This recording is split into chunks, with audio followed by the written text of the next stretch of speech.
Dr. Riek Machar, co-accused, questioned foreign evidence as court trial continues in Juba. Today we bring you an update from Juba, where the high-profile court case connected to suspended first Vice President Dr. Riek Machar continue on Monday.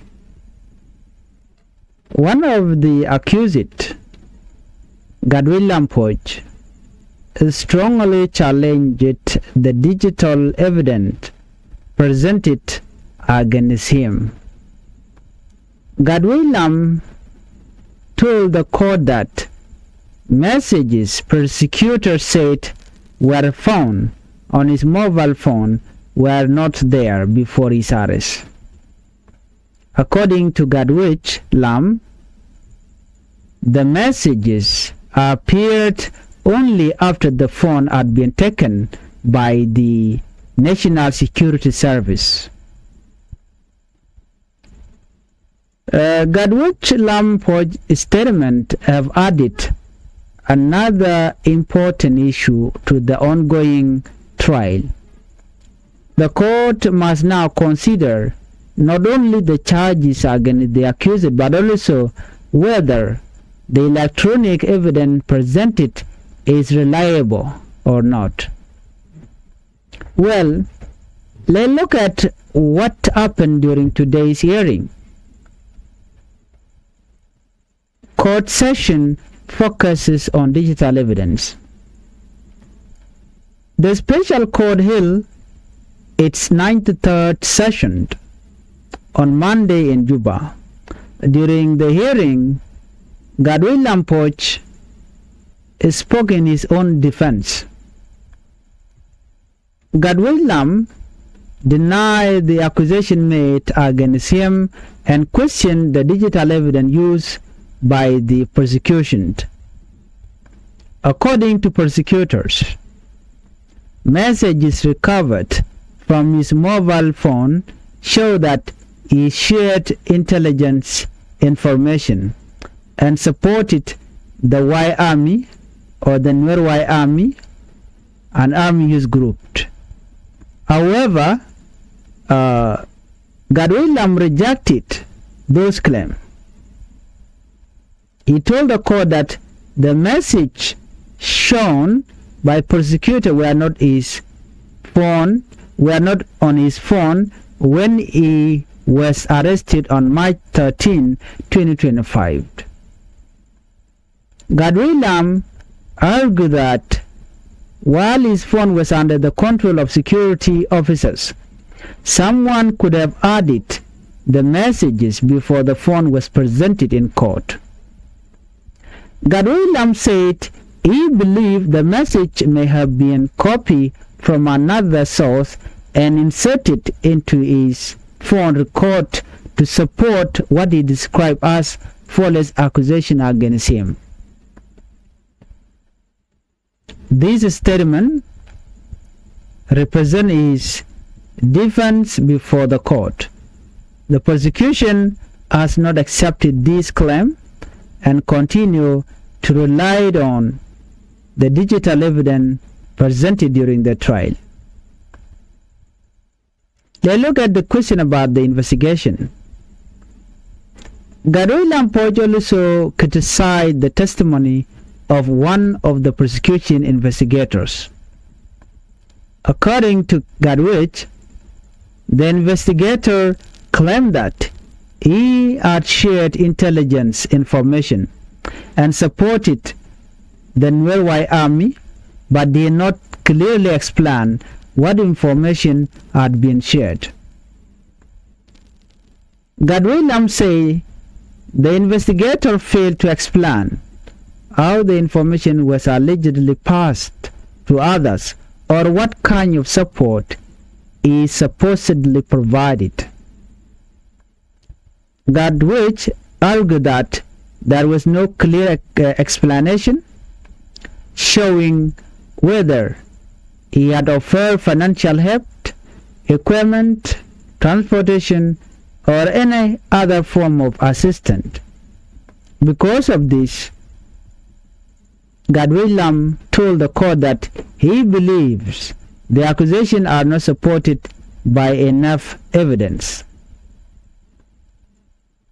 Whether the court agrees with this argument will be decided later in the trial after all evidence has been examined. Another important issue raised during the hearing involved WhatsApp messages. Earlier in the trial, a digital forensic expert from South Africa presented evidence that prosecutors say link Gadwilam to several WhatsApp conversations. Among those conversations were messages that allegedly show photographs of helicopter gunship being shared. Gadwilam denied sending those messages. Gadwe told the court that after reviewing the evidence, he believes neither the prosecution, the National Security Service, nor the forensic expert proved that he personally shared the images. He also reminded the court that his phone remained in government custody from the day he was arrested until it was presented as evidence during the trial. Because of this, Gadwilam argued that he cannot accept the digital record as trustworthy. Again, these are arguments made by defense. The prosecution maintained that its evidence is valid and it will be up to the judges to decide how much weight to give that evidence. The defense also questioned an audio recording introduced during the case. Gadwilam Poch said the recording does not clearly identify who is speaking. Without clear identification of the voices, he argued that there is no reliable way to connect the recording to him. He also challenged the wider digital forensics investigation, describing it as unreliable and saying proper procedures were not followed. These objections form an important part of his defense as the trial continued. At the end of Monday hearing, the presiding judge postponed the case until Friday, July 3rd, 2026, when the court meet again. Gadwilam is expected to continue presenting his defense. The trial remains one of the most closely watched legal cases in South Sudan because of the senior political and military figures involved. The court has not yet reached a verdict, and all charges remain before the judges for determination after hearing all evidence from both the prosecution and the defense.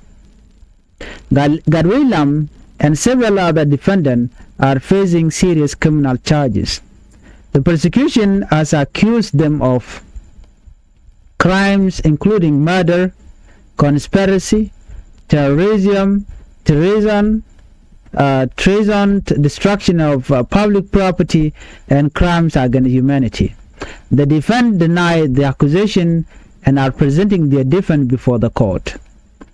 Suspended first by President Dr. Machar remain under house arrest, while the other defendants are being held at National Security Service facility in Juba. According to prosecutor, force linked to the SPLA-IO and allied Army fighter attacked the military garrison in Nasser, March 2025.